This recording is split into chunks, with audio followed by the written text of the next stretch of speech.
I am the kind that when I eat one thing, I ask how it was made and they tell me or read the name and I realize, I'm like, okay, I'm gonna go home and make it. So I didn't have tamarind sauce after eating this tamarind marinated chicken, and I was like, no, it's going down. Okay, so I went to the market, bought some tamarind for like 2K, went home, 2K Ugandan money, okay? Removed the shells and put the pulp in a jar, some water, and soaked it overnight. In the morning, I just shook. You can soak in a bowl and then use your hands to squeeze out, separate the pulp from the seeds, and that's it really. And then I have some dates and some vinegar, and then the other ingredients that I'm going to be showing you. What I'm going to be doing is making the tamarind sauce ahead of time. So we are going to do the tamarind sauce first and then we do the chicken last. So while I do the sieving, let me do the greeting. Yeah, hi there, welcome to the channel again. My name is Rita and I'm the cooking nurse, and today I'm going to be sharing with you how you can make this tamarind marinated chicken at home with ease. After straining, I added some water to loosen up the consistency so that the dates can have time to cook down and the flavors get a concentration, before they burn out. And now it's time to introduce the heat. I'm going to mix these dates until they are well dissolved. You can use maybe you can puree them ahead of time, or you just add them like the way they are, because they come squeezed in a pack like that. It's not like one. Yeah, so they are peeled. They still have the seeds, but the plastic skin that is usually on dates is removed. And then you're going to cook it down on low heat until it reduces. Tastes so good because of the dates now at this stage. So I removed some to use as jam on my bread. That is how experimental I be. And then I would add some in my juices. I like the taste of tamarind, how it balances out and also delays the rate of fermentation, especially when you use pineapples as sweeteners. So that's why I removed that one. Can stay in the fridge for up to 2 weeks, in a tight container with no preservatives. And then, because I am a hot palated person, I'm adding in some chilies.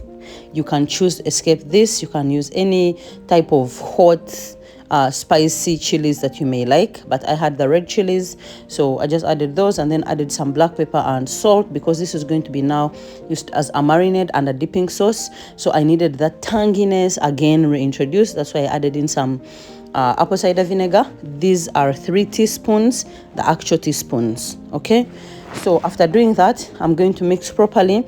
Make sure to taste the sauce that you're making. If you can't make it at home, please feel free to buy from the shelf, from the stores. It's much simpler than gambling, because I don't even know how to explain to you the taste of this. For real. Again, cooking is an art. If you're not an artist, you can as well just buy the art. Yeah? Censure. Okay, so after that, I'm going to strain, because there are date seeds and also the chili skins that I don't want in my final product. So squeeze all this out. I'm using the silicone spatula to kind of help me press it against the sieve, and then it will go through. By the way, if you haven't subscribed yet, what is it, my lovely darling? We're headed for 60. I can't wait to reach 100. Oh my God. But anyways, help me subscribe. It's free and it helps my channel grow. I know I've been lacking this year. Yeah, I'm pregnant. Nahunin. Anyways, we are going to transfer our tamarind sauce into a jar that is sealable or able to tightly cover, and it's glass because it's going to be in the fridge. So after doing that, now we are going to go and work on the chicken.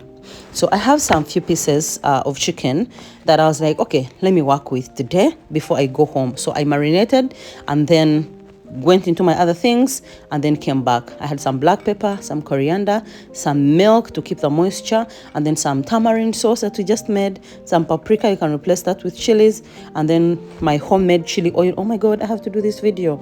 I'm going to do it. And then some cumin, my favorite. So you're going to get your chicken pieces and you're going to rub them dry so that the marinade can, sink in and give you a good flavor all through. If you notice, these are bigger chunks of chicken. If you just put there, the water is going to wash it away and it will not be as concentrated as you'd like. And to also add on that, I'm going to use a fork to poke some holes in my chicken so the marinade can penetrate deeper and my chicken kind of gets that flavor from deep within. I'm going to transfer this into a bowl. You can do this with small chicken nuggets, yeah, small chicken nugget kind of cuts. You can do with drumsticks, you can do with thighs. Don't be limited. This is what I had, that's what I'm using. I'm going to add in some herbs, in my case coriander. I love coriander. Added in some milk to keep the moisture properly, because I did not intend on cooking this for long. And then I added in my tamarind sauce, some black pepper and salt mixture that I crushed the other day. Oh, my grinder broke, yo.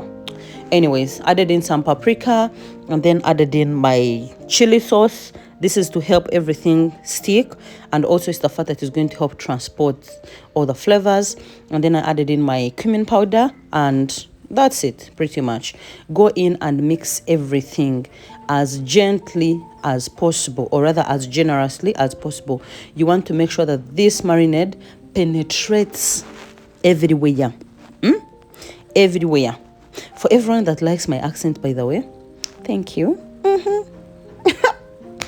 Sometimes I want to hear how I speak so that I can also like fall in love with myself. But then when I listen to myself, I sound like me. So I'm like, okay, so what is fancy about this? Or why do you like the accent? Or are you really liking it or mocking me? Because there's a difference. And if it's the latter, you and I have some problems, darling. Anyways, if you noticed, I checked for seasoning and the salt was not so good. So I added in some plain table salt. Just, to zhuzh it up and make sure the seasoning is good, because it's a big chunk of chicken and the marinade has to be seasoned very well. Once I'm done with that, I'm going to clean around the rim, because I do not like actually working with things that do not look as clean as possible. It makes me feel like the food is not as clean either. So put my marinated chicken in the fridge. The next day I came back. This was around 4 p.m. Yeah. So it marinated for over 24 hours. And then I'm going to transfer this into the air fryer. You can light a charcoal grill, a charcoal stove, and grill this over there. You can put it in the oven if you do not have an air fryer. All we need is a source of heat and making sure that this chicken actually cooks. This is about 20 minutes in. I grilled all this together for about 45 minutes and it was all good. Yeah, look how gorgeous it looks on the top. And it tasted so good. I think my newest asset in marinating should be tamarind, because there's a way it melded those flavors that I knew the reason I wanted to try it was valid. Anyways, I'm going to turn it around to make sure the other side also gets the direct heat, and then turn it back, and yeah, that's it. You can glaze it with some more tamarind sauce, but I just put it aside as a dipping sauce. Everyone has their preferences. And look how tender it was, seasoned to the bone. Yeah, you should try it. The secret is you need to marinate it for a good, time. Don't just put it in and now remove it. The tamarind won't have gotten time to, do the magic. And that's it. You can serve it with anything you like. I just made a salad, a quick one, and it was a bomb. I hope you try it out. See you soon and love you. Bye.